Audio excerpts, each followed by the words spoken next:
Sampai dulu ada salah seorang soleh yang istiqomah, nggak mau ninggalkan sholat jamaah, sholatnya selalu berjamaah. Sampai pada suatu hari ketika datang waktu Isya, dia harusnya ke masjid mau jamaah, datang tamu dari luar kota. Nah bingung dia, mau ninggal tamunya nggak enak. Nabi merintahkan ikramul dhaif, tapi di satu sisi dia sudah istiqomah, nggak pernah ninggalkan sholat jamaah. Kebingungan sampai akhirnya dia berpikir, lah tamu ini kan datangnya cuma kadang setahun sekali, nih orang datang dari jauh, nggak pantas kalau saya tinggal. Sedangkan sholat insya Allah kalau saya nggak dapat jamaah di sini, nanti insya Allah saya tetap bisa lakukan secara berjamaah. Dan masih bisa di masjid, saya sholatnya di masjid tinggal aja orang saya bisa. Walaupun tetap tidak mendapat afdhaliyah seperti tepat pada waktunya. Akhirnya dia jamu tamu. Tamunya selesai nggak pulang-pulang rupanya nih sampai jam 10, jam 11, jam 12 baru pulang. Nah jam 12 dia ribet mau cari makmum di mana. Tapi karena ini orang memang nggak mau melaksanakan sholat kecuali dalam keadaan berjamaah, sampai jadikan dia keluar, dia lihat rumahnya tetangga satu persatu, dia tanya, kamu sudah sholat apa belum? Ayo kalau belum sholat jamaah sama saya. Ternyata rumahnya orang udah pada tidur semua. Yang masih bangun belum tidur, orangnya sudah sholat.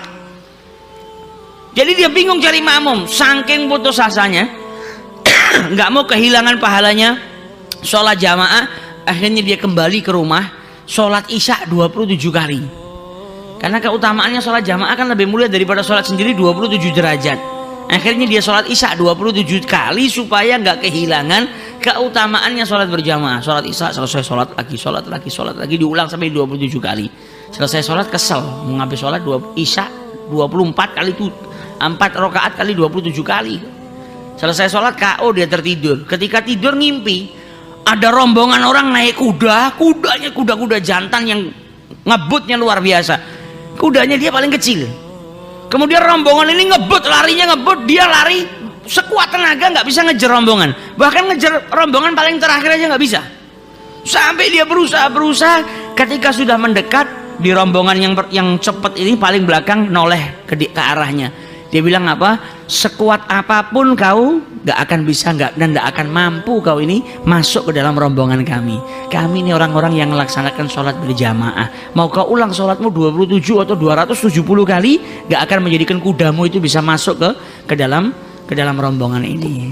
Maksudnya apa? Mau kau ulangi sholatmu 270 kali, tapi kau sendiri tidak berjamaah, gak akan bisa mengalahkan keutamaan sholat berjamaah.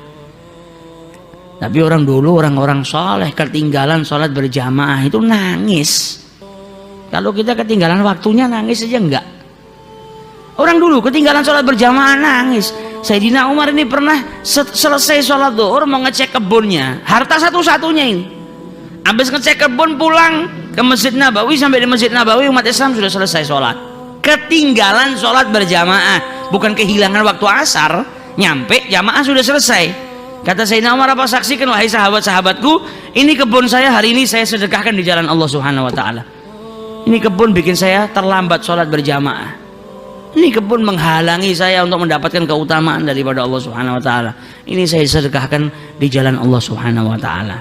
Kita nggak disuruh seperti Sayyidina Umar atau nggak mampu. Kita ini sering kalah sholat sama handphone, kalah main handphone. Kita nyedekahkan handphone aja nggak sampai hati. Nih handphone bikin saya terlambat. Sini, nih ambil handphone buat kau. Nggak bisa. Baru handphone aja nggak bisa. Sayyidina Umar kebunnya disedekahkan karena menjadikan dia terlambat melaksanakan sholat. Karena ini orang sudah tahu bagaimana keutamaannya sholat. Ini orang sudah tahu mahalnya sholat, tahu bagaimana keutamaannya yang Allah Subhanahu wa taala berikan kepada orang yang melaksanakan sholat jamaah. Nah, kita nggak tahu. Mereka menangisi ketinggalannya, kita nggak pernah menangisin. Nah, ini sebetulnya orang-orang seperti ini kenapa bisa demikian?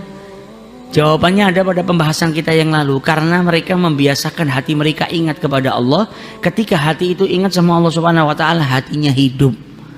Kalau hatinya hidup luar biasa. Takut sama Allah ya pasti, cinta sama Allah ya pasti, menganggap akhirat lebih mulia daripada dunia ya pasti. Karena apa? Hatinya hidup. Kalau kita hatinya yang masih setengah hidup, setengah mati, ibarat koneksi internet itu putus nyambung, itu hati kita. Karena orang yang ingat kepada Allah itu kan pada hakikatnya memperkuat koneksinya dengan Allah Ta'ala. Semakin banyak dia ingat sama Allah Subhanahu wa Ta'ala, semakin kuat koneksinya. Semakin sering dia mengingat Allah Subhanahu wa taala, maka semakin kuat jaringan yang ada pada dirinya. Koneksinya kuat sama Allah Subhanahu wa taala. Nah, kita kalau cari paket internet kan cari yang paketnya koneksinya paling kuat, paling banter. Supaya apa? Kalau kita butuh internet gampang. Mau buka Google ya cepet bukanya, nggak pakai nunggu. Mau kirim message ya cepet nyampe nya. Tapi malah hubungan sama Allah kita nggak pernah perkuat koneksinya. Hubungan sama manusia kita cari internet yang koneksinya paling kuat. Ini hubungan sama manusia. Hubungan sama Allah kita malah nggak cari koneksi yang kuat. Nah, ini kan yang kebalik.